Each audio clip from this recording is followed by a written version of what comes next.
Garden Gurus Live is brought to you by Garden Express and Troforte. Garden Express are Australia's leading mail ordering service, offering a wide range of quality gardening products. Each week on the Garden Gurus Live, the team at Garden Express will share a weekly offer. So make sure after today's show, you jump online and visit their website. Troforte is the leading supplier of controlled release fertilisers and micronutrients, and it's committed to delivering environmentally friendly solutions for your garden. Each week we'll be giving away a Troforte prize pack valued at $250. Simply follow, like and comment the weekly code word on Troforte's Facebook page.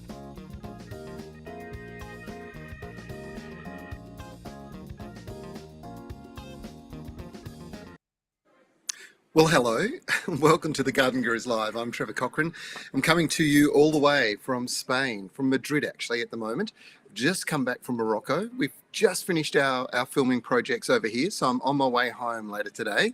Looking forward to it because my garden, I believe, is spectacular. Everybody's raving about it. Of course, that's what this show is all about, is gardens in Australia, and we're here to answer your questions. That's the big goal. Shaylee is driving the program today. She's producing from Perth, and she's making sure that everything runs nice and smoothly. Of course, it's an afternoon show for you, but for me, it's early in the morning. And at the moment, one of the things that's really fascinating about this particular trip is just how hot Europe is. Europe and Africa have been ridiculously hot. Morocco was, for the whole period of time we were there, in the really high 30s, most of the time in the 40s, early 40s, and gardens are really struggling. And when you take a look at what people are doing to mitigate that in good gardens, it gets down to a lot of very basic practices. And I'll talk about that because they're things that we should be doing now in the springtime to make sure that our gardens don't set back when we come into summertime. And there's a few little tricks. I'll share those as we go along. First up today, we have got my very good friend, Rowan Peterson joining me. I'm just actually having a quick look. Before I do that, I do want to make one mention, and that is that we have, of course, our fantastic Troforte gift hamper today, thanks to the people at Troforte. It's a significant prize. I'll share the code word, which you need to use a bit later on. And don't forget, every single question that comes through is in the running to win our I suppose, question of the week prize. And that is a sensational gift voucher from our friends at Garden Express. And with that in mind, let's maybe have a quick chat to Rowan, because I know there's a lot going on over there at the moment, Rowan. You guys, you're always busy, but of course we're coming into Father's Day, and that's when people start to get certain types of things from you guys, and garden tools are one of them. Absolutely, they are. So we've got our branded Van Berkel garden tool sets available for Father's Day, beautifully gift packaged. So they. Wow, I'd be happy if I got that. Ready to go, and nicely packaged up, ready for Dad. So we've got the one I just showed you, garden tools. So there's a spade and a fork in that, perfect for aerating your lawn or yep. cultivating your veggie garden. We've also got a set of hand tools. Beautiful. They're fantastic. Now, just on that, Rowan, just talk. I mean, I know I emphasise that. Garden Express is a family business, and it's a multi-generational family business. But when you're professional growers like the Van Berkels are, it gets down to the quality of the tools that you use. So when these were selected, they were very specifically selected because there was an obvious thing missing in the market, and that was high quality tools. That's what growers need and use, yeah. But at retail level they weren't available, and that's where these have come from, right? Yeah, everything's sort of gone into plastic, and the quality has sort of dropped off a little bit over time. So what Dave, his father, Chloe, wanted to do was bring out a range of tools that were quality made. So, quality stainless steel, yeah, handles, kind of back to what they've been using, in the gardens and out at the farm for many years, like 70 years this year. They've been around in Australia doing this. And there would be tools on the farm that were made the way that these are made, that are still being used. And that's that's the purpose, right? We're talking about tools that actually last and that actually work and do the job. Yeah, absolutely. And they become your favourites. They're made for your hands. They're comfortable. The big garden ones have got a wide grip in them. You don't see that too much anymore, especially with a wooden handle. Plenty of plastic out there, and so it's the type of thing that is going to become your favourite and remain your favourite for many years to come. Yeah. Now, tell me, it's a set. You've got a spade and fork set, which are the essential tools. Yeah. So they're absolutely fantastic. I've got them in my garden, so I know how good they are. But the trowels, which you've just shown us, the scoop, I think, that they're garden tools that last a lifetime. They really are high quality tools. And as you just saw there in the vision, they come packaged up in that harvest basket. So you're not only getting the 3 quality hand tools, you're also getting the harvest basket as part of that gift, and it comes boxed up similar to what I just showed you too. So it's ready to give as a gift, but quality, and is going to last, as you say, a lifetime.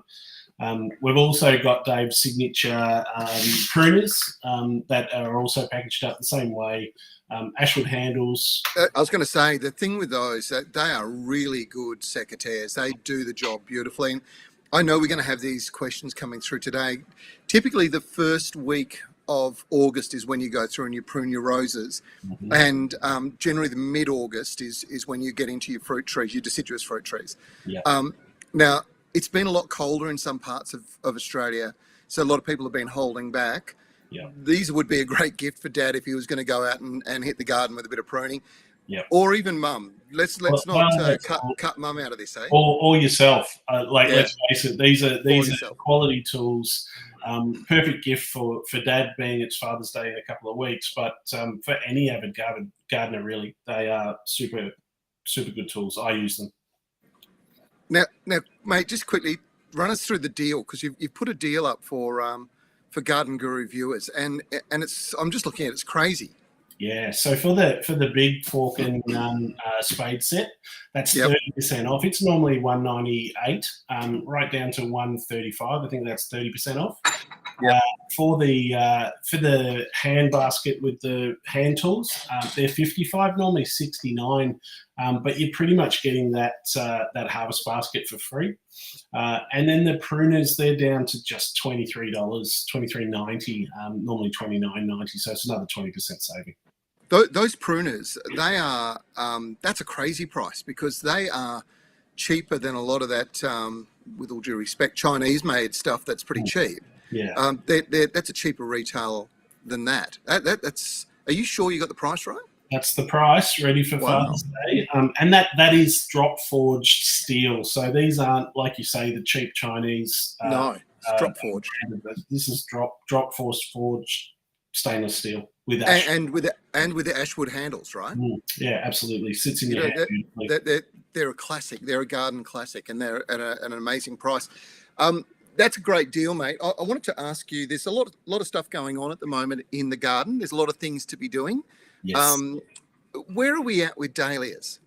So funny you should mention that, Trev. We've just released dahlias. So they're probably a week earlier than we thought they would be. They've all been picked up, ready to go. There's around about 105 different varieties, from ball to decorative to the large dinner plates, and everything in between. So they've just gone out at 3:00 this afternoon here in Melbourne time. Right. And they're already going off, mate. They are selling. They're flying out the door. So just to clarify, so that's straight off the Garden Express website. Yes.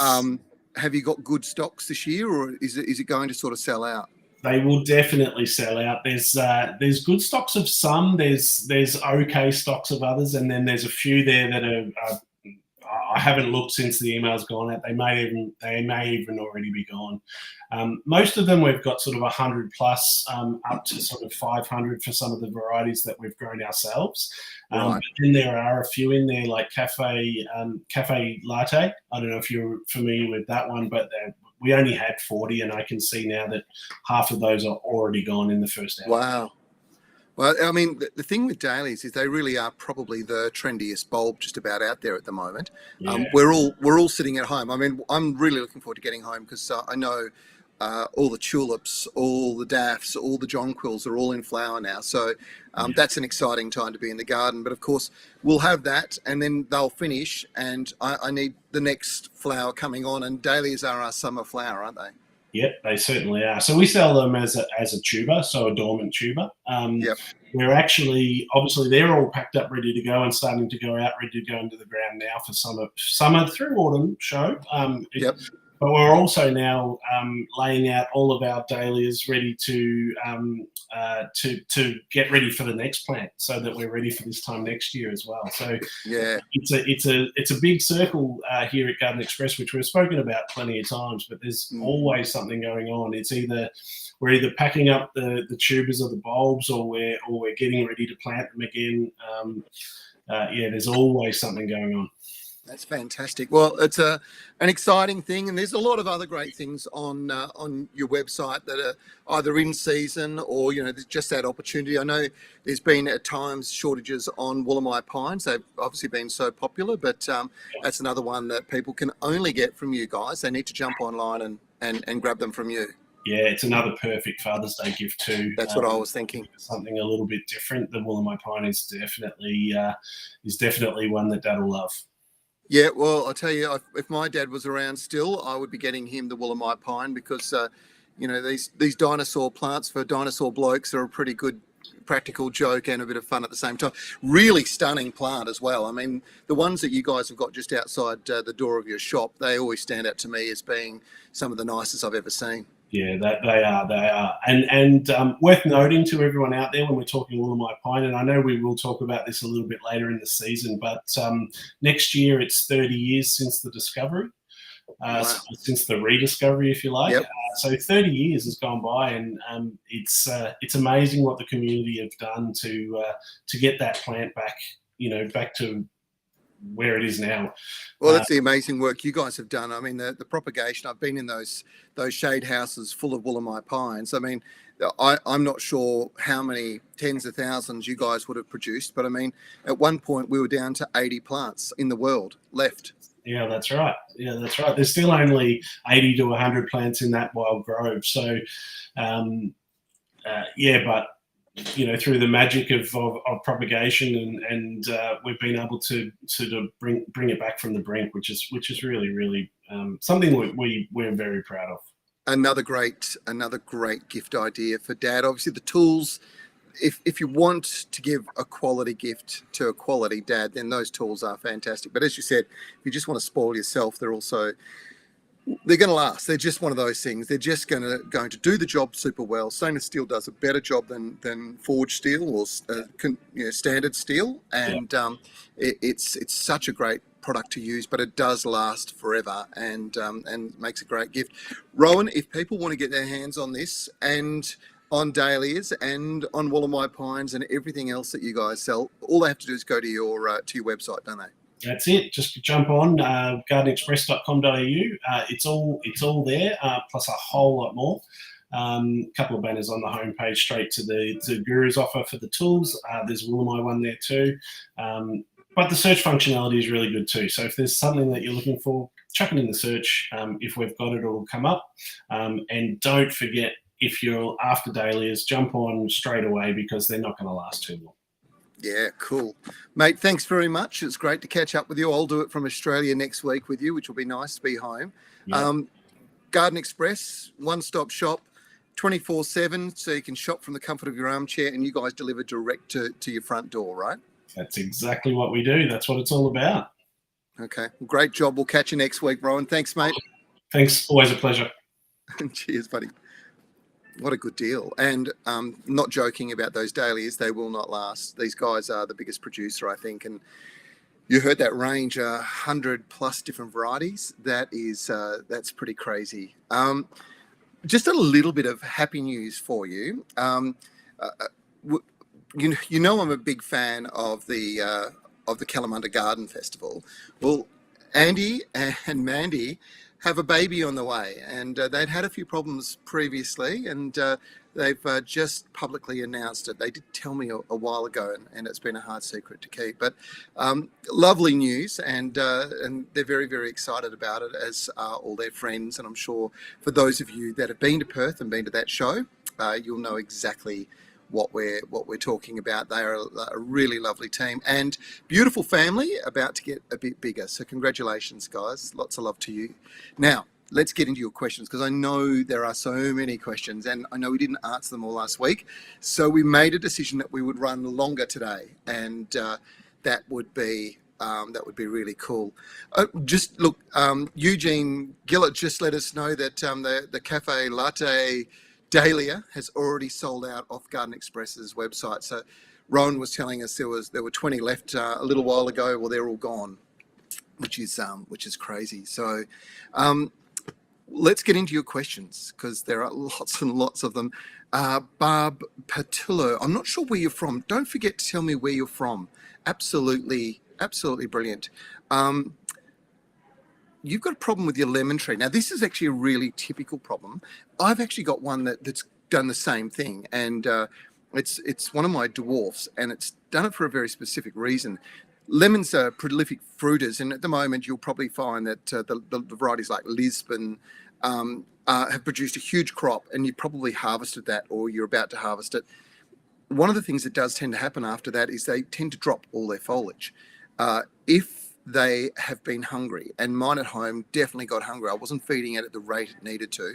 I think we worked it out, about 40 odd kilos of fruit off a dwarf tree that was 1 metre by about 1 metre, I suppose, in width. And that tree was starting to go yellow probably 2 months ago. And I did give it a feed, but I didn't give it much food. And the downside to that has been that it did go and drop its foliage. Now, in this particular instance, I would say it's exactly what you've got the problem with, Barb. And the thing with it is that you've put some citrus food on, but you're not seeing any results. Well, you won't see any results until the weather warms up, because the cold weather tends to make these plants really slow down and not grow very fast. So you won't see immediate recovery. As soon as the soil temperature gets above sort of 12 to 14 degrees, they'll really start to grow well. So I'm afraid it's just patience, but definitely important thing is, if you take 40 kilos of fruit off a tree like mine and you don't replace the mineral nutrients in the soil and the organics, because remember, that fruit, a large portion of that fruit is moisture, probably 80%, but the rest of it is organic carbon taken out of the soil and minerals. And those minerals don't just magically reappear. Putting some mulch on, throwing some compost on, it's not enough. The soil will replenish, but it will take years and years and years. And of course, that tree will keep fruiting and taking everything it can. But what tends to happen is the fruit will get smaller and smaller and smaller. You'll get thick rind. It just won't do the job that you want. So you have to be putting that goodness back into the soil, which is why a citrus fertilizer is so important. The guys from Trevor have a special blend designed for citrus and fruit trees, specifically for this particular purpose, and that is that they do run out of energy if you're not careful. Now, where do we go next? Fiona Goodrich, hello. Now, again, please tell me where you're from, because it does make a big difference sometimes. I pruned my roses a few weeks back, which is good. They've started to shoot. When is the best time to start feeding them? And can I do anything now to help prevent chili thrip, which hit hard last year? Okay, sorry, and I didn't see the bottom part of your message, Fiona. You're in Hammersley in Perth, so sorry about that. Okay, two-part question. Feed them now. So as they're growing, remember you've taken all that wood off. They'll be drawing goodness out of the soil. Now is the time to be feeding. And particularly when they get to the point where they're blooming, that is the time to be giving them another feed. Every time they flush flower growth, you want to feed them. but you have to use a high K fertilizer. So that's a specialized flower promoting fertilizer. A lot of the fruit, I was just talking about the Troforte one, a lot of the fruit fertilizers are very high K. So you can use those and you'll get the same kind of result. So citrus fertilizer, for example, works really well with roses. So if you're looking to save a bit of money, you can go both ways if you want. The second part of your question is chili thrip, which hit hard last year. Now, a lot of people on the East Coast are probably not familiar with this, but this is an introduced species that came out of out of Asia at some point in recent times. I believe it was probably sort of Indonesia where it was prevalent and endemic to, but made its way to Australia, and unfortunately it's gone crazy in Perth. Now, there is a bit of a natural balance. So what happens is these new introduced pests, for a period of time, they don't really have any predators that are feeding on them. So they can be in really big numbers and they can do a huge amount of damage, which is what was going on in Perth. However, the last couple of years, I would say the last year in particular, that damage is still occurring, but it's reduced dramatically. They're a difficult pest to treat because the thing with thrips is that they can evolve very quickly. They can literally become resistant to a lot of the chemicals you use. So you can't use one chemical continuously because it'll lose its effect. What you want to do is be alternating, or maybe look at a predatory insect, and that you can do that by jumping on the Good Bug website. You'll find that you get these. They'll send you. I can't remember what the number is, but it's quite a few thousand in a tube in the mail, and you release those into your garden, and they will basically balance the population out. So it means that you don't have to be spraying all the time. There are a number of sprays that are very effective for chili thrip, but the consistency, you need to be spraying one week, one the next week, one the next week after that, and then go back and cycle it. And it's a bit of a challenge, I'm afraid. It's one of those things where you're either going to be out there belting chemicals onto them, or alternatively don't spray at all and try the predatory insect model, because I think that is probably going to be the future for all of us in gardens in the future. Chemicals will, more and more they'll disappear as far as sprays and insecticides and pesticides, etc. go. All right, I'm going to keep moving on because there's lots of questions, and I know Shaylee's she's shaking her head saying I'm waffling, so I better keep moving. Wendy Fox is from Brisbane. Hello, Wendy. How are you? She just sort of said to me, Trevor, we've got 50 questions to catch up on. Thanks very much, Shaylee. No pressure. Wendy Fox is from Brisbane. Hello, Wendy. My zucchini plants have a white mould look on the leaves. How do we treat it, please? Now, some zucchinis actually do have a white pattern in the middle of the leaf, and that's just how they are. So that may not be a problem. If, however, the leaves are going completely mouldy, then you do have a problem. Now, one of the things that you can do to treat powdery mildew this time of the year, which is that mouldy look that you're getting, is to use a completely natural spray. Now, some people will shake their head when I say this, but whole milk, right? Whole milk is absolutely the way to go. It is a terrific treatment. Now, what you do is you spray over the foliage, and the bacteria in the milk actually eats the fungus. So that's kind of how you can solve that. There are fungicides, of course, and you can certainly go and grab any one of the ones that are available in your local garden centre. But maybe the whole milk might be what you want to try first. Rita McKay, you're in Corrine in WA. Hello, I've planted broad beans in autumn this year, and they started to flower. Do I pinch off the tops? You asked us this last week. I remember this question. First time growing them. Yes, definitely. Once you've got all the flowers starting to come up, if you pinch off the top, it won't keep doing that. What it'll do is produce nice big broad beans. Pretty simple answer, that one. First time growing them. Some people do let them continue flowering and pinch the flowers off as well. And those flowers can be quite delicious in their own right. So have a bit of a think about what you want to do, because if you pinch the flowers off, obviously you don't get broad beans. Belinda Burns, hello. You're from Western Sydney. My Hoya plant has never flowered. I've tried various fertilizers over the years. Any tips? My experience with Hoyas is that they need to be treated a bit like the husband. I think you got to treat them mean to keep them keen. That's just the way it is. They need a little bit of hard love don't feed them. That's actually one of the things, unless you want to get a lot of growth, don't feed them. Just back off, keep them on the drier side, and that tends to trigger a flowering process. The plant thinks that it's stressed and that it could die, so therefore it needs to reproduce, so it'll start producing lots and lots of flowers. Too much water, too much food, particularly high nitrogen fertilizer, and you'll get lots of growth but no flower. So there's your solution to the problem, I think. Carol Bush, hello Carol, you're from Riverton in WA. When do you plant? When do you know when potatoes are ready to dig up? It's the first time growing them. Well, it's an interesting thing that you've got them and you're getting to the point where you think they're ready to be dug now. There's two things. One is that you can just let the bush get to the point where it yellows and starts to die back.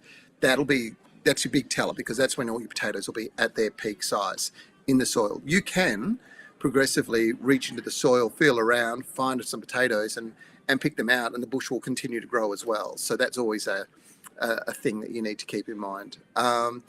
So that's probably that question.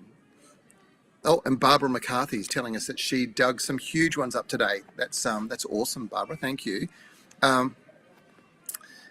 Now, well, we had a little problem. Shaylee was just telling me, don't panic. I'm not panicking, Shaylee. I think maybe it's you, but you're okay, so that's all good. I'll keep rolling on questions. Sorry. Technicals. I mean, can you believe it? We're broadcasting to you guys all across Australia. It's being controlled out of Perth, and I'm over here in Spain at the moment, it's crazy. Kirsten Calder, hello. I'm near Warrnambool, sorry. Must be too early in the morning, and my ground is waterlogged. How can I protect my plant's roots? It's a really good question, Kirsten. The future for you is to be able to mound soil up. So if you mound soil up, it keeps the plants above the sodden soil level. If everything's down in the ground and you're in a heavy soil, there's not a lot you can do, I'm afraid. You just need that soil to dry out. Now, coring the ground, and that can be done with a garden fork, so poking holes into the ground around the outside of your plants will encourage airflow in, and that's very good for the roots. So that's probably the short answer for you. But in future, bowl up, so create mounds, I suppose is what I'm saying. And for those of you in sandy soils, it's the reverse. It's actually planting into bowls, into the soil. So there's different ways of going about it, but that'll certainly solve that problem. When you do poke holes in the ground, I talked about it last week, don't be scared to throw some gypsum in as well. That does improve the crumbly nature of the soil structure. It allows more air in, and that calcium is exceptionally good for your plants as well. So, okay, Rick D. Francesco, hello. I would like to know what kind of fertilizer should I use on my mango tree? Good question, Rick. You know what? Mangoes do love a good feed. We're still probably, I think, 3 to 4 weeks away from them being able to really take it up. They need warm soil. And I'm not quite sure where you are, but you know, if you're in a place where things are, well, I suppose a little on the cooler side still, soil temperatures are cool. Your mango, you can throw as much fertilizer on as you like, and the mango will not take it up until the soil has warmed. So once you're getting days averaging over, say, 25, 26 degrees, that's the time to feed. Now, what kind of fertilizer? Use the same kind of fertilizer that you'd use for citrus and fruit trees. So they're a gross feeder, so they do feed quite fast. So you do want to give them quite a bit of fertilizer once you're ready to go, but it depends on the size of your mango tree. Definitely try that Trevor product. It's fantastic. Elizabeth Witherington, hello. Liz, how are you? I have trouble with one of my camellias in Williston, WA. Loads of buds, but turning brown and not opening, just dropping off. And thanks, I will enjoy the flight home. It's a long flight. This is actually, this is a really interesting problem because it occurs quite a bit with camellias, with certain types of camellias too. Particularly the Japonica varieties, the Japanese camellias. Now, it's because they do need a very high concentration of good soil mineral nutrients. This is actually when they're growing, and when they're expending huge amounts of energy, what you'll find sometimes is that you'll start getting this burning, or you'll get buds just drop. And it's the plant naturally adjusting to the amount of fertilizer that it has available to it. So I think my suggestion would be that you increase your nutrient supply to them. There are specialised camellia and azalea fertilisers that are really good for flowering plants. That's what I'd be looking for. And you probably want to feed now, then depending on what one you go for. If you go for the Troforte one, for example, that one has got a 3 to 4 months sort of release process. You want to be doing this every 3 to 4 months consistently through the year. It'll encourage growth, but more importantly, it'll fix that nutritional problem. You won't fix it with one feed. It's because it's a bit like the citrus story I was talking about before. Producing huge amounts of fruit takes goodness out of the soil, and they just can't keep doing that year in, year out. So if you're not replacing those nutrients, you will end up with some problems. And unfortunately, it won't get better if you don't feed it. So hopefully that helps, Elizabeth. That's lovely to hear from you. Thanks for tuning in. Linda McFarlane, hello. How are you, Linda? You've just cut a huge lily-pilly hedge back to 1.5 metre stumps due to severe white scale infestation. It's left a lot of white scale on the ground in the area. Do we need to treat the ground to kill the white scale, or do they die? No, they will not die. Ants will pick them up, take them and put them back on whatever it is they can to farm them. So what you best to do is just to treat the ground, just spray over the ground with white oil. Ideally, white oil is probably the best thing. Now, there's different forms of white oil. There's eco oil and pest oil, but as long as it's one of those horticultural oils, spray it over the ground, and just once, that's all you need to do. That'll just clean them up and make sure that they don't head back into the plants. And even those stumps, I'd spray all of those as well. It will just break the cycle. What a shame you have to cut back so hard, but once scales in them, that white waxy scale is a difficult thing to control. So hopefully that helps. A bit of advice there. All right, Simone Lee Butland. Hello, Simone. I live close to the beach on a slight hill in beautiful southwest of WA. Could you recommend some creeping plants that can withstand coastal conditions, please? Off the top of my head, the common ones that are around, and there's some really beautiful variations of them now, but the pigface is one is there's an endemic form, so it's a natural species that will grow really well in that environment, but because they're succulents, they do exceptionally well in that sort of those sorts of conditions. The second is some of the common things like the creeping boobiana and some of those, very good in that environment. They'll do really well. That's probably my sort of suggestions, that you go for some natives, and depending on how close you are to the coast. The other thing is that if it's just creeping plants, that's fine, but sometimes it's nice to mix it up as well. And there's some really compact forms of Chamalaucium out there, the Geraldton wax. There's one called Local Hero. It's absolutely stunning. Really beautiful, compact thing. It only just gets probably 0.5 metre maximum. Very low and compact, but breaking it up is really good. Fiona Hadley adds, of course, with the pig face. It is also edible plant, quite juicy and crunchy. Bit of a unique flavour. Pick the new growth, that's all.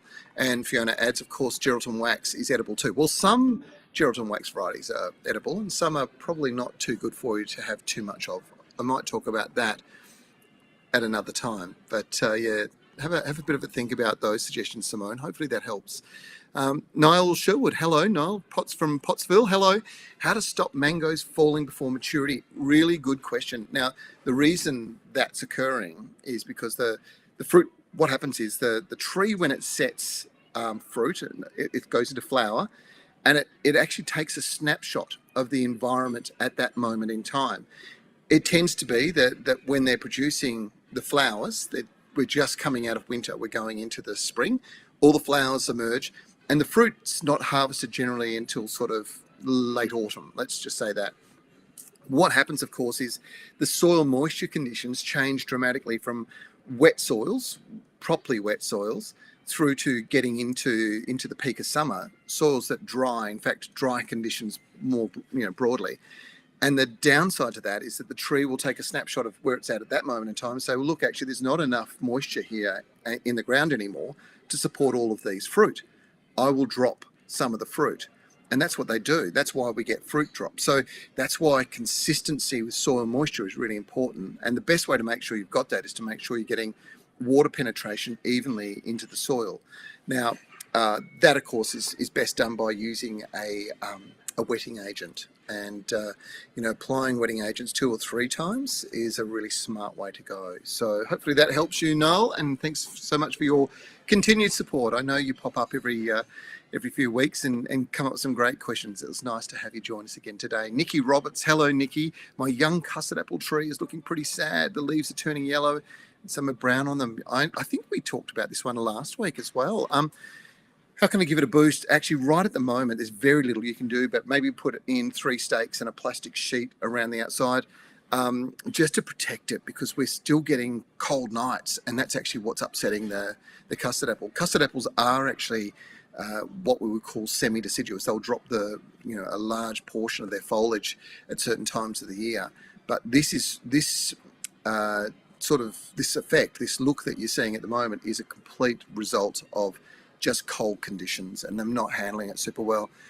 There's obviously a big family of plants in that Rollinia family. So there is the Rollinia, there's the sour sop, there's obviously custard apples. There's different varieties of custard apples, and all of them perform quite differently. But the trick at the moment is probably just to protect it, encourage it to regrow. And as soon as it does, then it's time to go.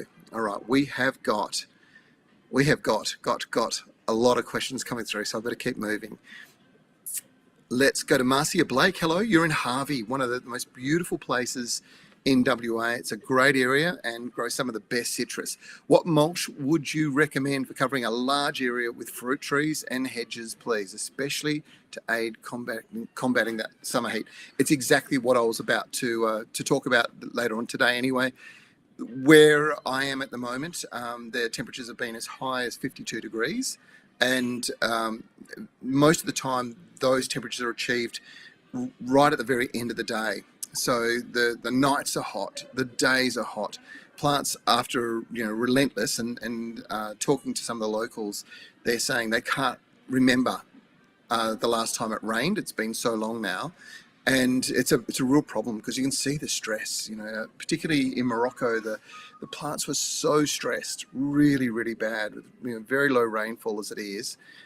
When you get to the point where it's just absolutely, horrendously hot, what can you do? The only thing you can do is to mulch.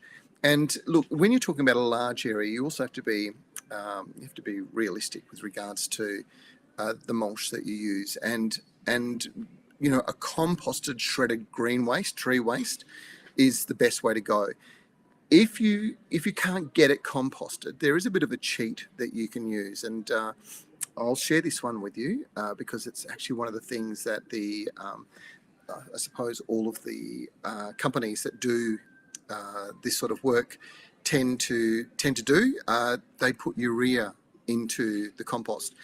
And if you were to put iron sulfate in there as well, you'll find that the combination of the urea and the iron sulfate, the urea is actually being used as food by the bacteria that are breaking everything down.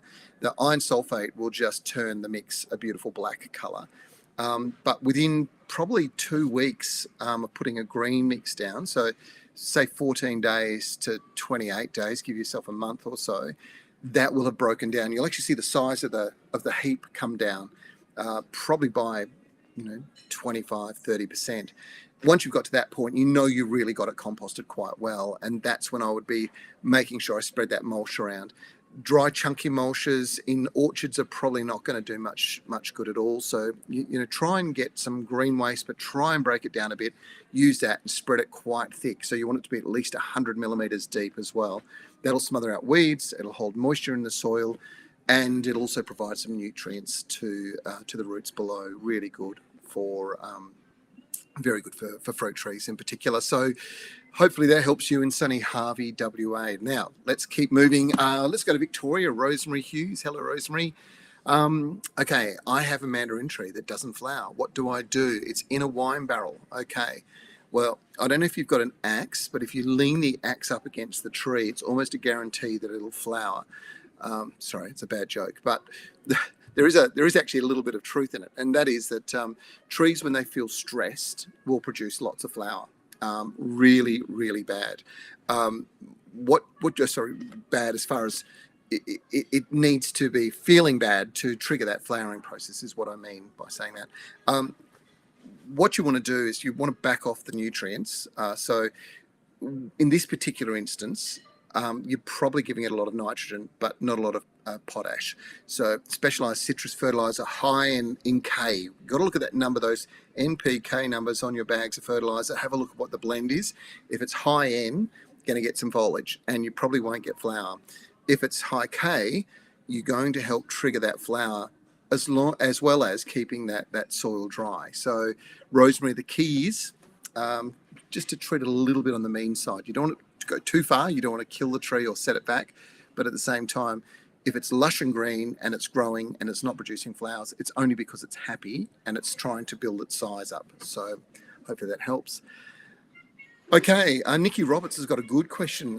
This is actually one of my go-to solutions when there's a pollination problem in orchards and people's home gardens. I have a lot of borage plants that have self-seeded in my garden. Some are close to passion fruit and apple trees. Can I let them stay, or would it be best for the fruit trees to remove them? And you're in Perth, Nikki. The answer, in short, is leave them. You can always, if they're little seedlings popping up, then I just pop them around in different spots so that they're in the right spot. Borage can end up being quite a large sort of plant. It's the one with the beautiful blue flowers. And sometimes when you go to fancy restaurants, you'll find they've got those flowers in salads or even in drinks. And this is a really interesting thing, is that it's a plant with a blue flower that attracts bees from miles around. I mean, bees love borage. It's just one of those things. So if you've got something that's attracting the pollinators in, your apple trees have got their best chance of producing good crops. So you'll get a good pollination of fruit. So leave them. You're doing well, Nikki. Well done. Thanks for joining us. Nicola Moore, hello. I live in North Queensland in Cloncurry, and I'd like to know your recommendation on feature trees to plant close to a swimming pool, please. All right. Interesting thing. Depends on how close to the swimming pool you're talking about, because anything called a tree and anything called water are going to come together. It's just how trees get to the size they are. What I would suggest to you is that you do think about this. If you've got yourself a good 1.5 meters, maybe ideally 2 meters from the edge of the pool, using one of the dwarf, and I stress dwarf magnolias, if you're looking for a screening tree, absolutely beautiful. There's different forms as well. So there's some that are spreading, and you could, as long as it's the dwarf, pop those in. They can be very, very attractive, and you'll get a good 10 or 15 years before you might need to think about taking that tree out. Most of them won't get much more than, say, 4 meters. There's one from Fleming's I've seen. It's probably not the best flowerer, but it is absolutely stunning as a dwarf magnolia, as a beautiful shaped small tree. So do a little bit of shopping around with maybe the magnolias. They're always a good one. If you are, so you're in Cloncurry, so you're not going to be able to do deciduous magnolias, but if you were in a cooler climate, they could be an option for you. As far as other tree varieties go, you could definitely go for something that I'm going to suggest things that are evergreen, by the way, not deciduous as a recommendation, only because leaves and pools, they don't go well together. So you want to reduce that sort of leaf drop as much as you possibly can. Other options as far as evergreens go, you could go native. So there's some lovely dwarf Eucalyptus ficifolia or Corymbia ficifolia, the red flowering gum, and a bunch of hybrids of that. So very large flowers, but dwarf. So they only get to maybe 2 meters or maximum 2.5 meters in height, with a lovely spread and a mass of flower. They can be quite spectacular. So yeah, as far as that goes, that's probably where I'd be suggesting you think. Now let's keep moving because there are so many questions. All right, Marilyn Porter, hello. You're from Kings Park in New South Wales. I had a garden renovated and 5 camellias were planted facing the western sun. Now these have not survived. What can I do? Camellias can be a bit sensitive in the early stages. It sounds like it was a it sounds like it was just probably a northwest aspect, and it's just burnt them. Interestingly enough, you should probably still be able to have success with camellias. I'm not quite sure why they would have done that, but what I can suggest to you, hang on a second, let me just double check that I'm definitely got it. Yeah, what I would suggest you do with this is that maybe have a bit of a look at the ground. Just do a bit of digging around the base. Just make sure that there's moisture in that soil. It has dried out a fair bit in New South Wales this year. We've found obviously the change from La Nina to El Nino is going to make the East Coast a lot drier than it was, and the downside to that is that trees have been getting a lot of water. Plants have been getting a lot of water the last 2 or 3 years as we've been in that La Nina cycle. However, when it dries out, you're suddenly going to see these plants get stressed. And this is going to be one of the key messages you'll consistently see throughout this series of the Garden Gurus Live, is that people in New South Wales and Queensland currently, as a general comment, have had really quite a dry sort of start to the spring. And that's going to bring on other problems. And so that's why I'm suggesting dig the soil up, have a bit of a look. If you're going to replace them, I would suggest that you do look at some of those evergreen magnolias that we've just talked about, depending on the height that you want, because there's all different sizes of them. And also remember that they are very good at being trimmed as well. So you can take the tops out of them to bush them up and create a hedge effect. But of course you end up with those huge dinner plate size white flowers, depending on the form that you've got. So Marilyn, hopefully that helps a little bit. The other things you can think about are gardenias and other plants in that same family. I'm trying to think about the same theme to what you have obviously been trying to achieve with your camellias. And there are some varieties of azalea that do exceptionally well in that environment as well. So there's a few different things to think about there. I'd pop into my local garden centre and have a bit of a look at what they've got, maybe take some photos and show them. Definitely, first thing, check the soil. I've got a funny feeling that it's the soil not staying moist enough that's causing the problem. Linda McFarlane, hello Linda. It's a good idea to use gypsum on garden beds that are having stones removed and replaced with mulch. Okay. I think you're saying, is it? Yes, it is. It's a great idea to use a little bit of gypsum when the stones are out and before the mulch goes down. You've got a mixture of gardenias and magnolias, and bits of clay, but mostly just compacted soil. Well, this will improve the structure of the soil. So my suggestion to you is that you do use some gypsum, that's for sure. Marina Carvin, hello. My poor finger line has lost all its leaves. Is there anything I can do? Plant's about 3 years old and it's in a pot. And the answer is yes, it's hungry. It's hungry, Marina. You need to make sure that you give it some food. You'll find it'll do a lot better if you feed it up. So that's my suggestion to you. As far as things like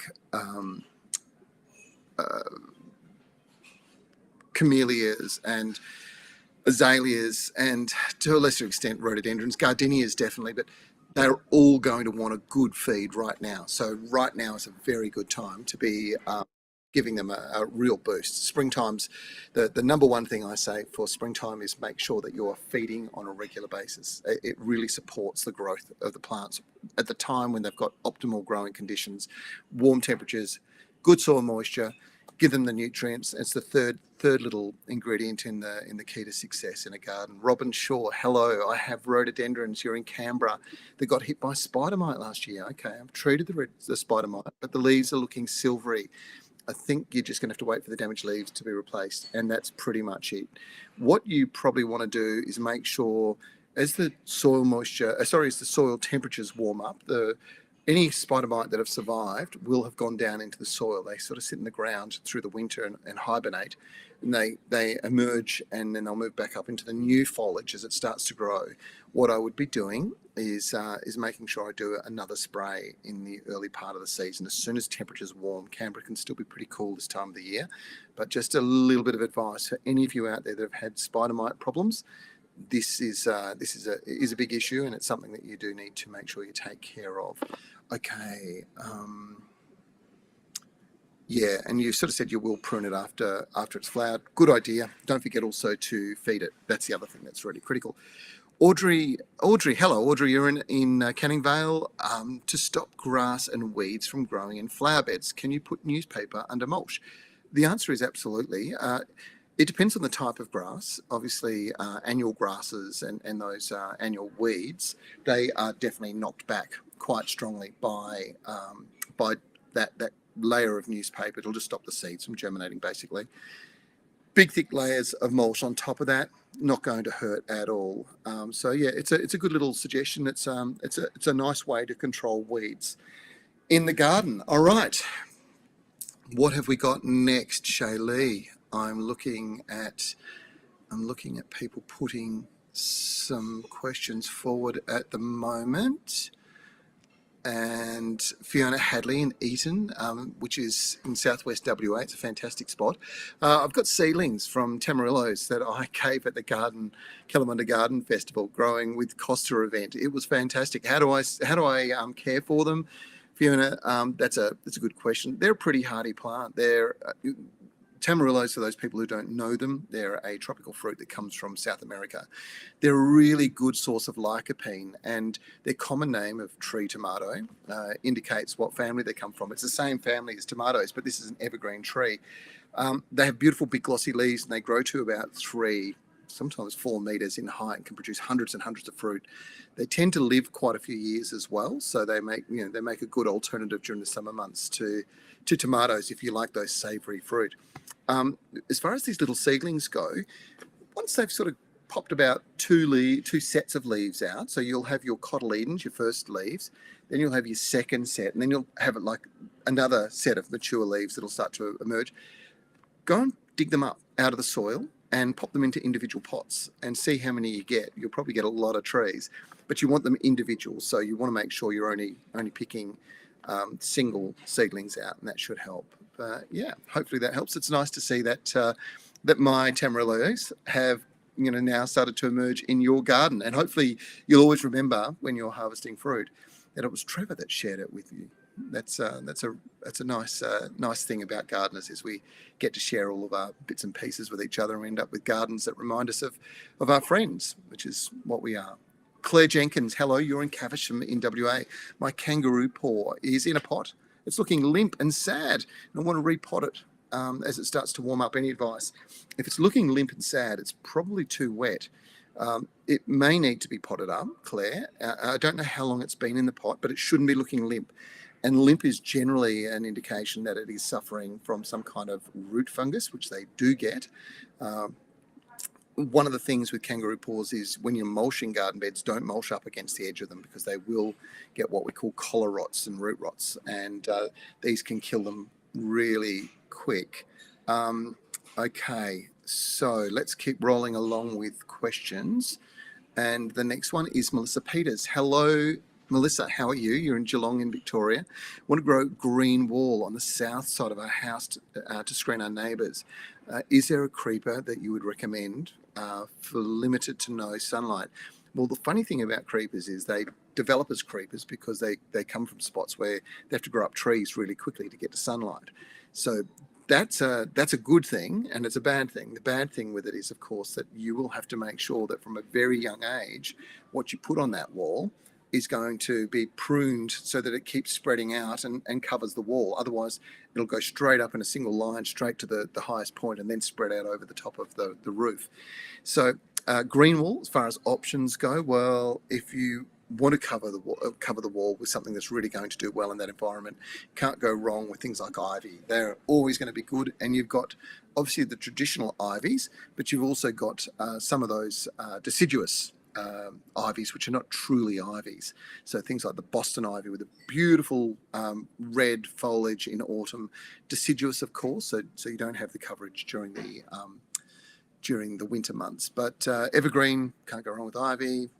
You could put some of the jasmine in there as well, but you just got to make sure that you're trimming them all the time to keep them flat and low. Really important. Hopefully that helps a little bit. I'll have a think about others. I'll throw you one in. I'm just thinking about this. Will you be able to get your hands on it? You're in Geelong. You might be able to. Here's one that's a bit different for you that does very well in that sort of environment. It's a lot lesser a tendril climber. But Melissa, maybe think about something called Quisqualis indica, the Rangoon creeper. It is absolutely stunning, and it produces these magnificent flowers. And there's they're in bunches, in clusters, and there's a double form and a single form. The single form's got better perfume, I think, than the double, but both of them are just gorgeous. Little harder to get your hands on. You might want to Google it. Rangoon creeper or Quisqualis indica. It's probably one of my favourites of all the different climbers you can get, and it will screen a wall beautifully. So it might be, and it's evergreen, so it might be something worth thinking about. Okay, Matthew Naglish, I think I've got it right. You bought yourself a Sproutwell greenhouse, mate. Well, that's good because I've got a new one going into my place in a couple of weeks' time. I'm very excited about. They do a great job, but you're having some problems with really high humidity at night. What's some methods we can implement to reduce this? You're in Melton West, so interestingly enough, this problem will occur with greenhouses overall as a general comment. And one of the funny things about those Sproutwell ones is they have these vents that open up during the day and allow hot air out. But as it cools down, the gel in the little I can't think what you call those things that lift them up, that contracts and it shuts it down. So that's where you need to make sure you leave your door open. And often the Sproutwell greenhouses also have some side ventilation.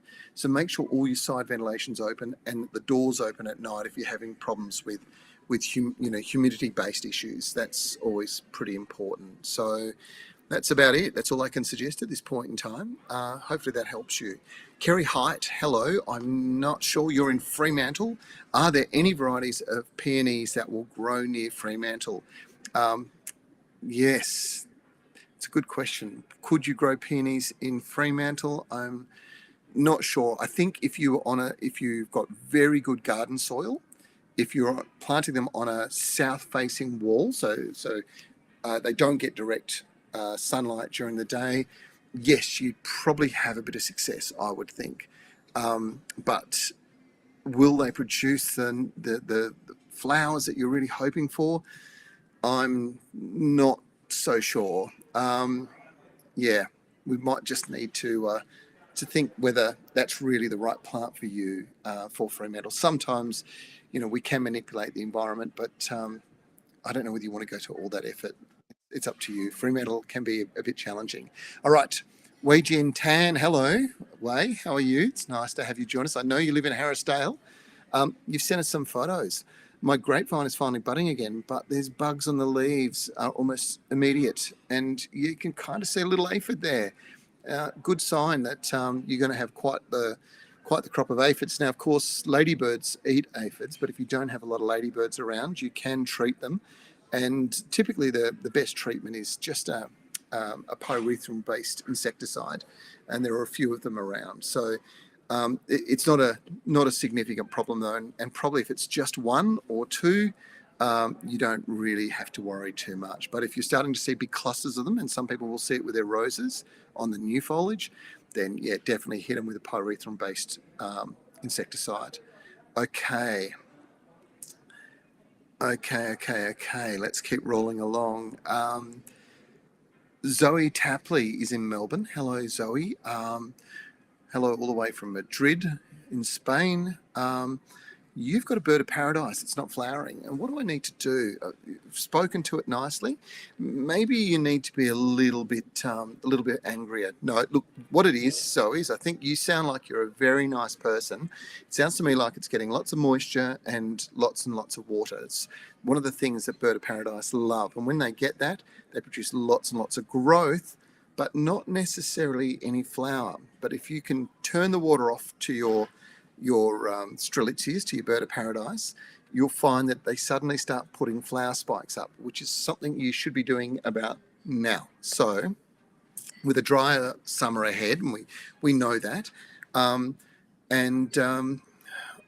think that you probably find that if you can just block a sprinkler that's watering that particular plant, it'll trigger some flowering. Now, how are we going? We have hit the hour, and we're going to continue on because you have lots and lots of questions coming in, and I promised you I would answer as many of them as I could this week. Let's have a bit of a look. Eugene Gillett is in Elcamos Beach, which is in WA, in sort of north of Perth, the northern suburb these days.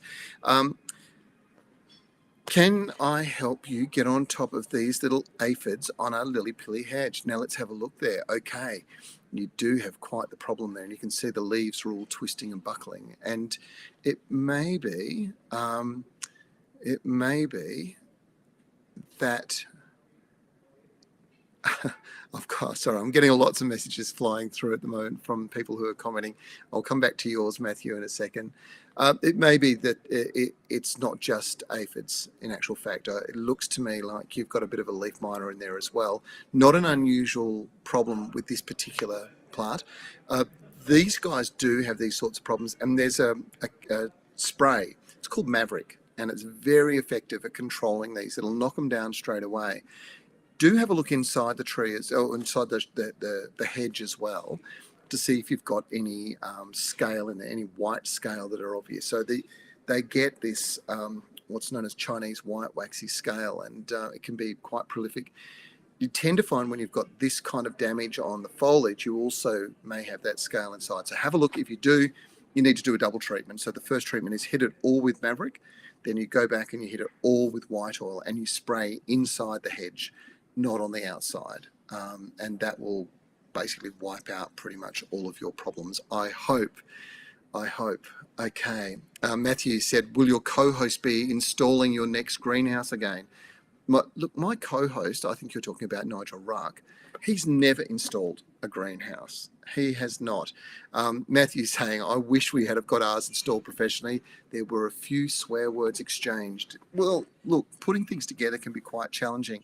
I always provide some advice to the younger ones in our team that are thinking about getting married. Go to IKEA, buy yourself a bookshelf, see if you can put that together without cursing each other. If you can do that, the marriage should last. I think the same would go with the Sproutwell greenhouse, putting it together. My co-host won't be putting it together, but I will be working with Clayton from Sproutwell, because he knows better than anybody, and I would be getting one of his professional people in to do it, because I'm a little bit handy, but not that handy in my view anyway. So that's the great thing about Sproutwell, is that they do offer those services, which is really cool. Okay, let's keep rolling along because you've got lots and lots of questions coming at me.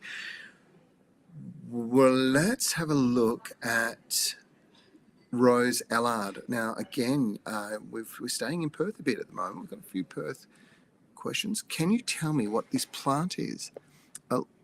I can't tell you 100% guaranteed, but it does look to me a little bit like an impatiens seedling.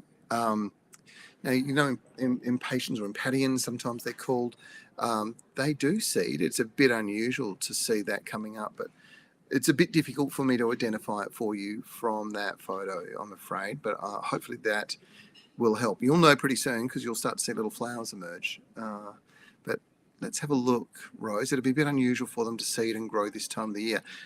Big question for you maybe is, are there many of them around? Are you seeing a lot of them?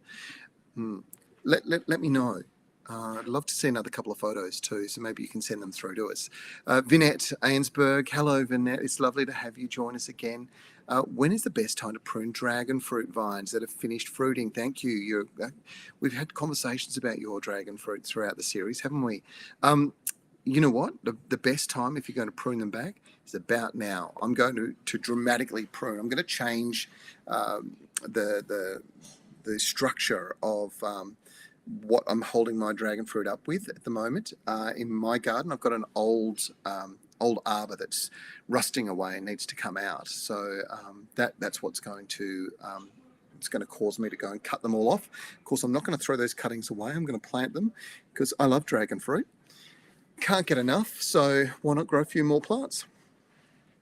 Let's have a continuation of our conversations going down to... All right, Lynn Dolben is in Melbourne. This is a good question. Can you tell me where to source either a plant or seed of Eucalyptus rhodantha? Now, I don't know if you know Eucalyptus rhodantha. It's a beautiful, beautiful plant.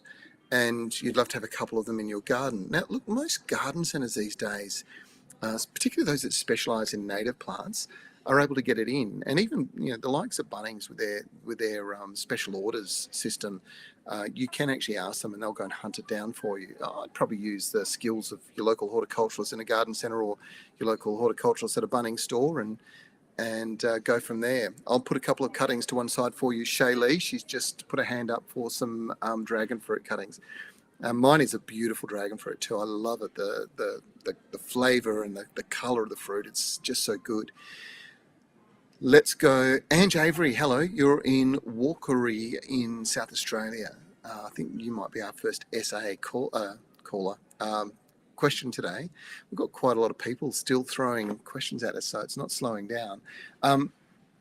Can you advise, what should I spray my lily-pilly shrub with, please? It's got myrtle rust. Oh, and the internet only advises products that you can't find in general stores. Would lime sulfur be okay, or copper? No. The answer is no. There are a couple of treatments for it out there that are available in garden centres. It is a difficult thing to control, and thankfully it doesn't seem to have arrived in the West as of yet. But it's one of those things. Now, as far as treatments go, there are a couple of retails available treatments for myrtle rust out there. They may not be, I'm pretty sure they're not necessarily declared on the label, but I know they're effective.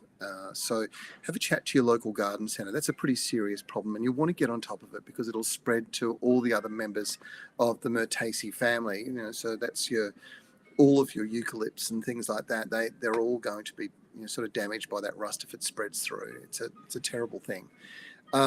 Janet Pickers, you're in Hobart. Okay, first question from Hobart today. My husband works in engineering, and his work always has a bunch of leftover pine packing boxes, sorry. Now, they're quite sturdy, but I was wondering if I could use these as garden beds. If so, what would I need to do to prep them? Now, it depends. A lot of those pallets, if that's what they are, if they're just pine packing boxes, I think I know what you're talking about too, now I think about it. They could make quite a good thing, but what you'll need to do is line them. The pine won't, once it gets wet, it does deteriorate quite quickly, so they won't last for too long. But they will make quite interesting raised garden beds for sure. So you need to make sure you've got drainage through the bottom so water doesn't build up inside. I'd line them with plastic on the walls and then fill with your soil afterwards, and that should do the job. Cool idea, great repurposing project too.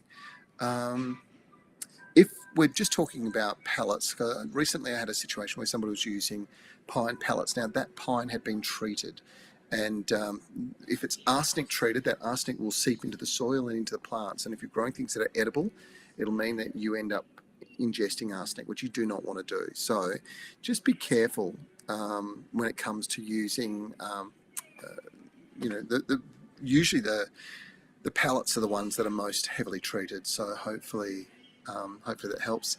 Fiona Hadley's remembered a little bit of controversy that arose a couple of years ago when there was an article about who came up with the idea for the Bunnings sausage sizzle at the front of the stores. That was when I was working for Bunnings. I was given the role of helping them get more barbecue sold. So we suggested that we would move barbecues to the front of the store on the weekend, run a sausage sizzle, and it ended up becoming quite a popular thing because in the end, now it's raised millions and millions of dollars for charity groups, for various sporting organisations, etc., who get out and run the sausage sizzles with Bunnings support, which is really nice. You remembered that story. Well done. I'm just going to keep ploughing through because there are so many questions coming through. Sandra Pickering, hello. You're in Brisbane. Hello, everyone. We need your help. We are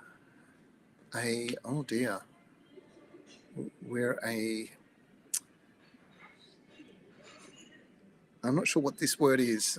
I'm trying to work it out, but I can't quite work it out. Sorry. We're a child care centre. You're in Caboolture, which I couldn't get that bit, but I just can't get the first word out as to whatever it is. We're trying to set up our garden area, and what are we struggling with is how do we make it inviting for our children? Okay. Well, obviously, gardens being whimsical is a really important thing, and gardens being edible, particularly with just herbs, things, sensory things, for being a sort of childcare centre. I'm still thinking through what that word is, what you mean there. Being that though, you'll find that it's the plants that you use, and I'm having a look. We've got a picture up on the screen. I'm not quite sure what the picture is. I'm just trying to work out. So this is the picture. Is your garden bed? Okay. I'm not sure what you're trying to achieve here.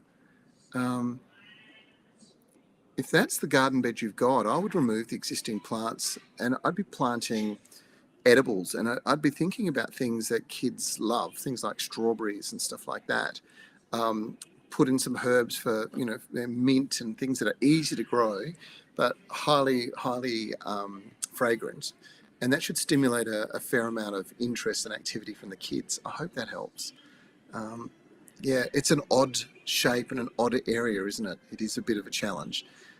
Maybe you screen up against the fence there and get some fragrant plants growing there. Okay, we've got so much going on here. Of course, what's remarkable about today is that we're doing this from right across the world, so it's been incredibly smooth so far. We've got about 15 more minutes, so get your questions in. There's a lot coming through. Peter Armstrong, hello, Pete. Good to hear from you. I'm well. I hope you're well. I know you had a bit of a struggle for a while there, mate, but hopefully you're back on your feet and punching again. Now, let's just keep rolling through questions because I have a heap of them. Okay. Michelle Peters asked, is there any way to encourage ladybirds into the garden? Flowers, obviously, flowering plants are a good way to bring that in. Ladybugs are a predatory insect, so they'll come in big numbers if you have things like aphids, etc. in there. If you don't have a lot of pests that they eat, and they do like the larvae of a lot of insects, a lot of bugs that sometimes are good and sometimes are bad, you won't see a lot of them unless you've got it in there. So it's more about having a healthy ecosystem. I don't know that you need to encourage them specifically into your garden. I know that one thing that is quite good for butterflies and quite good sometimes for ladybugs is to take slices of orange. So peel the skin off the outside, slice it so it's basically just the flesh, and lay it on a flat plate, put it out into the garden, into a bird bath or on the edge of a bird bath that's dry, and you'll find butterflies will come to that. They're attracted to the sugars, and it tends not to be the pommy fruit. It tends to be the sort of citrus and those sweeter kind of fruits, ones that are not so acidic. So, yeah.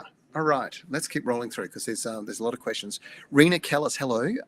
On my magnolias, there is some kind of bug, hard brown type shell when squash fluid is seen. Do you have any idea what it is and how I can control it? That bug is known as scale, and scale tends to not be a massive problem with magnolias, but if it starts to get that way and you're seeing a lot of it, you can do one of two things. You can go through and squish them all, so put some gloves on, go through and just squish as many of them as you can, and that'll wipe out the vast majority of the population if you've got full access to your magnolias.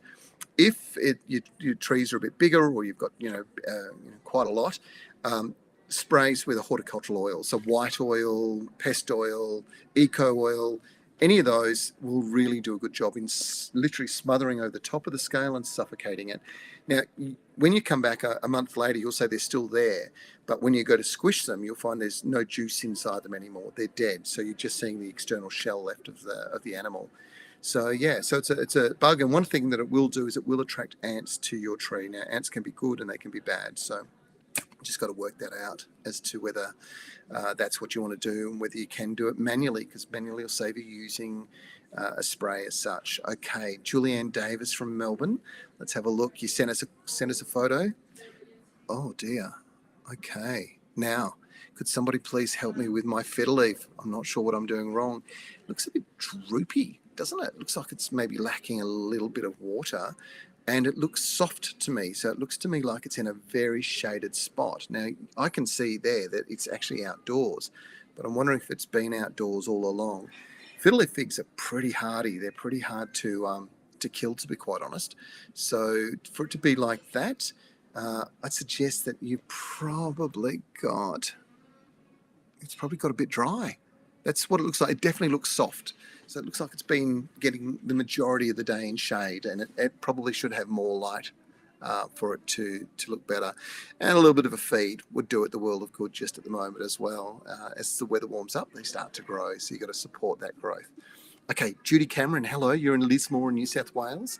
I was wondering if you could tell me what is the natural remedy that you use to keep annoying little bugs from eating the plants? It was a few months ago. Love your show. Thank you very much, Judy. A couple of really nice little natural remedies you can use. One is a combination of garlic and pepper, white pepper, by the way, not black pepper. Mix it up, put it into a bottle that's about 50% water, so a little spray bottle. Let it sit overnight in that water. Come out and give it another shake the next morning. Then pop in about, ideally, 100 ml or so of white oil. Really good combination of that. Shake it like crazy, so it should go a milky colour. Obviously, your garlic's got to have been sort of really crushed, or otherwise you're going to block the sprayer up. But then go around and spray over the top of the plants. And what it does is it acts more of a repellent. They don't like the intensity of the garlic smell, and they literally, most bugs, including caterpillars, will get up and head off. So that could be the solution that I'm suggesting that you look at doing. That's probably the best one of the lot. But garlic is a great thing. We always joke that if watched any of the movies, vampires can't handle garlic, and of course any of the sucking insects do not like it. So aphids, etc., will head off if you spray garlic over the top of them. So a nice natural way to do it. Okay, let's keep moving on. Still got questions. You're still firing them at me. We've been going for an hour and 20 minutes. This is our longest session, I think, ever.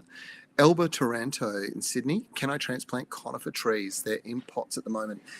Elba, get them into the ground. You're not transplanting them, you're just planting them. So that's okay. If they're coming out of pots and they're established, get them into the ground now is a good time of the year to actually transplant. When you do it, give the ground make sure it's nice and wet once you've dug your hole, and then put a bit of sea salt in there around the roots in the base of the plant. So it's a liquid.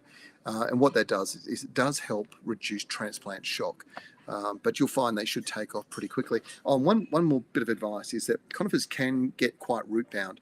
And if you're finding that they are really heavily rooted into the base of the pot, just tease those roots out. Try not to break them all off, but just tease them all out and then plant down so that they're not going to continue to circle. Otherwise, you might find they fall over in a few years' time. Okay, Karina Byrne is in Perth. Oh, hello. It's Karina Bourne, sorry. You're in Perth. Photos. Please help me with my golden cane palm. Let's have a look. They just won't grow. Oh, that's a very unhappy golden cane palm. Very, very unhappy golden cane palm. I'm trying to work out what's going on the top, though. And I think it's just a close-up of the leaf, isn't it? Okay, they shouldn't be like that. And golden canes do very well in Perth. What I'm thinking you're lacking here is probably enough nutrient. They look like they're really hungry, to be quite honest, and golden cane palms are a gross feeder. So, yeah, I'd be probably even thinking about replacing the soil. It just doesn't look quite like they're getting enough out of it. So a really good quality potting mix. Knock all the old soil out of that, replant it with a top quality potting mix. Now, I can't stress that enough. And I think you'll find that will solve the problem. But as we move into the growing season with golden canes, they really do start to sort of motor away and grow as the weather warms. But you have to support that with fertilizer. So in this case, with palms, it's an all-purpose fertilizer. That's all you need. All right, let's have a bit of a look here. Oh, sorry. There was also a question, I think, about eucalypts that Shaylee's going to pop up for me as well. I just can't quite see it at the moment.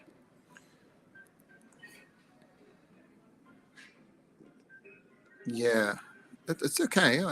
I'm not sure. I don't have any questions sitting in front of me, Shaylee, so I can't answer that one for you.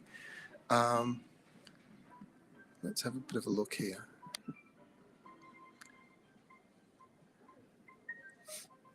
All right, we're going to move on because I can't quite get this one sorted out. Sorry. Okay, Jennifer Ditch, where are you, Jennifer? I'm not sure, but your question is one that I can kind of help with. Jennifer's got a Thai constellation monstera. That's the one with the beautiful white variegation through it. It's absolutely stunning. And you want to propagate it. What's the best way to do this? Okay, well, once they get large enough and they've got some, you can see some real growth on them, you can actually literally cut them. And what will happen is the plant that's in the existing pot will push out new shoots and you'll end up with a bushier form of it. But the cutting bit off the top has the ability to be planted straight into the ground. Now, what you do need to do is remove pretty much all the mature leaves, maybe leave one leaf on there, cut that in half, plant it into some potting mix. Now, not a seed raising mix or a cutting mix, but actually into some potting mix. Keep it moist, keep it protected away from strong winds if it's outdoors, or if you've got a nice warm spot indoors, keep it there. It will drop roots very quickly within a month, and you'll start to see root system forming, and it'll start growing within a few weeks. It's a pretty hardy plant. Thai constellation monstera, Google it. It is beautiful. Leah Robinson, hello Leah in Brisbane. What do you know if cypress mulch can stunt plant growth? I put some on my natives, and the paper daisies and kangaroo paws are barely growing after a few months. Yeah, now that it can actually set them back. So some mulches, some plants, particularly those ones that have got very high oil content, can be really quite problematic. They can actually, they literally have the ability to stop seeds from germinating as a consequence of that high intensity of the oil. Paper daisies and kangaroo paws really should be motoring away at the moment, really growing well. So it's quite the problem, I'm afraid. Where you want those things to grow, I would be pulling the mulch back. And in future, it's probably not my favourite mulch, so I wouldn't be suggesting I wouldn't recommend you use it personally. That's just my point of view. Fiona Hadley, hello. I've got a few comfrey plants, but they don't seem to grow as fast as other friends' plants. Do they need full sun? They love full sun. And what about water and fertilizer? And they love water and fertilizer. The combination of those three, you'll get great results. They're still going to grow, just not quite as fast probably this time of the year if they're in a shaded sort of position. So if they're on the southern side of your house and there's a wall or there's something shading them out, like a tree, they will grow slowly and they'll tend to be a lot more elongated in their growth as well, not as compact. So just a couple of little bits there. Linda McFarlane, you're in Sydney. Hello. About to change all my fertiliser to Trevor for garden and lawn. We've just removed stones from all gardens which had a mixture of natives, gardenias and magnolias. Is it a good idea to use the Trevor Rejuvenator fertiliser? Yeah, I don't know if you've tried this, but Perth has some of the worst. In fact, I think the United Nations declared that Bassendean sands, which is a band of soil type in Perth, Bassendean sands are considered to be the most nutrient deficient soils on the planet. They're terribly barren. And the only time I've seen them really do well is when Rejuvenator's been used to start the garden up, to get it going.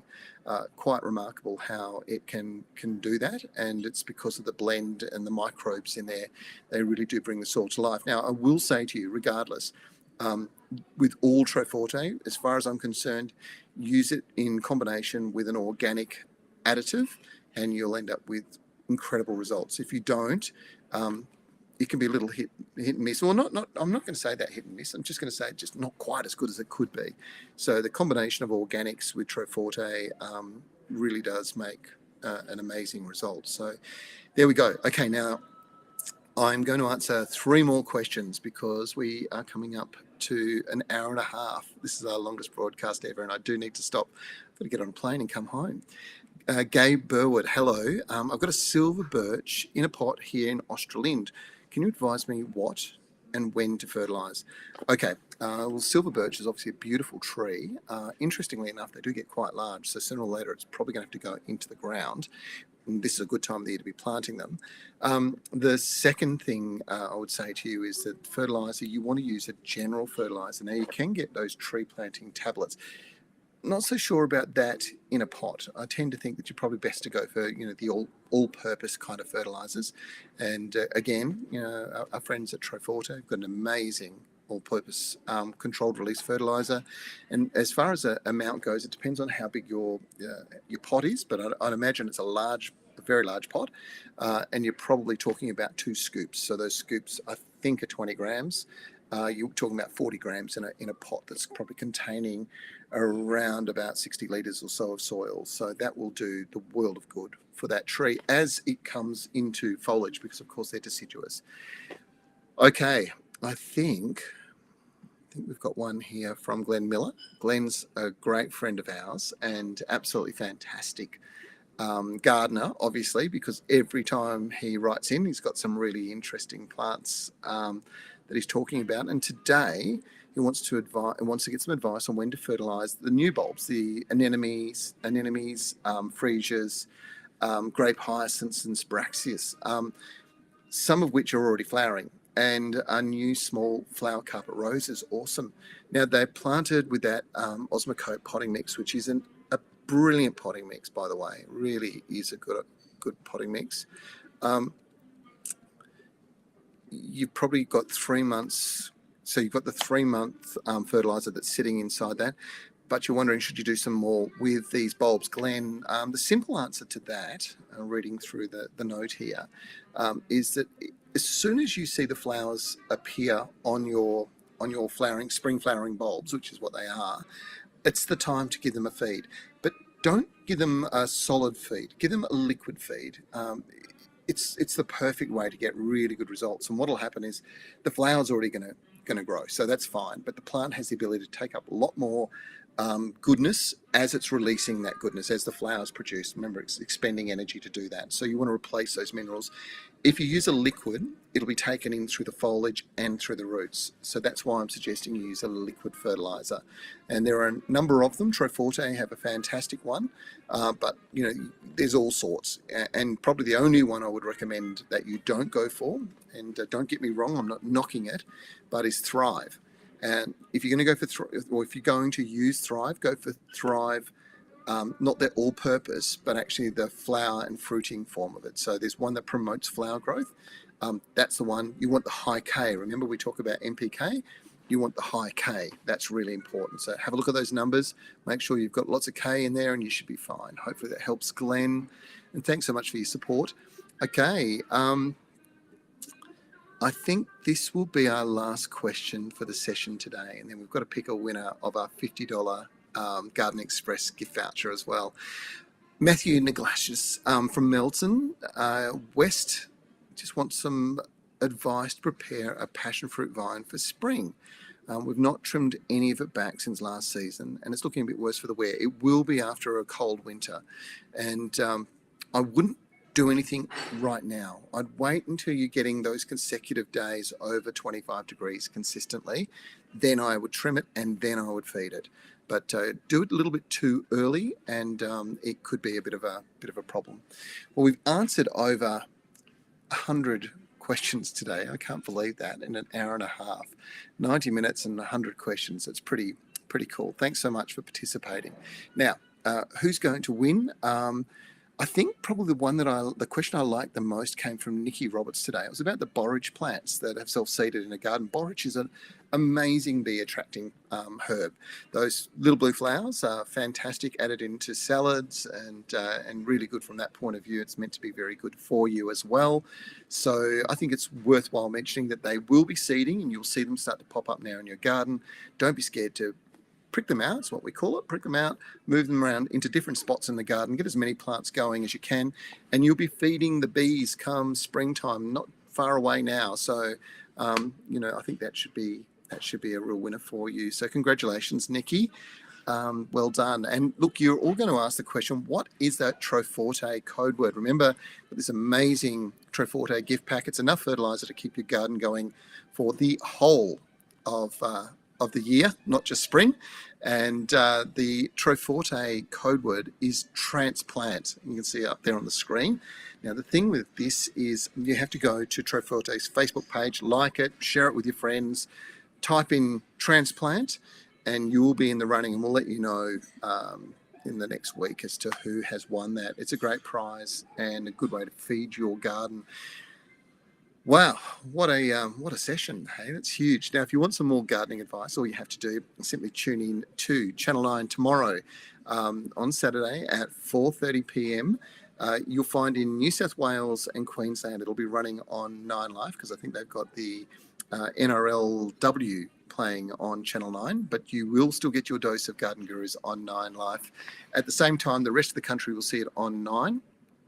And if you tune in at 12 o'clock, you'll also see our tropical gardening show, the series that we filmed in Singapore. That's the Garden Gurus Garden Revolution, which I got the opportunity to play a bit of a part in. It was a lot of fun, and there's some great advice, and there's some real characters. In fact, you will see one of those characters in tomorrow's show as well. Rain from Rain and Shine. He's a Singaporean horticulturalist, and he absolutely loves his garden. You'll find his passion is quite infectious. I hope you enjoy it. I think that's it. I think that's all we've got for you this week. Big thanks to Shaylee back in Perth for making things happen from such a great distance. Big thanks to you all for tuning in, and really appreciate your support of the Garden Gurus. It's been 21 years since we started, and we've never gone stronger than we are now. It's been really good. So thank you. I am coming home today, so it's a chance to say goodbye from Madrid in Spain, and I'll be saying hello to you next Friday when we do the Garden Gurus Live all over again. I think we'll be doing it in the morning. I think. I'll talk to Shaylee about that, and we'll come back to you and let you know, so stay tuned with our Facebook page. I'm Trevor Cochran. We'll see you again real soon. Thanks so much for your support. Bye-bye.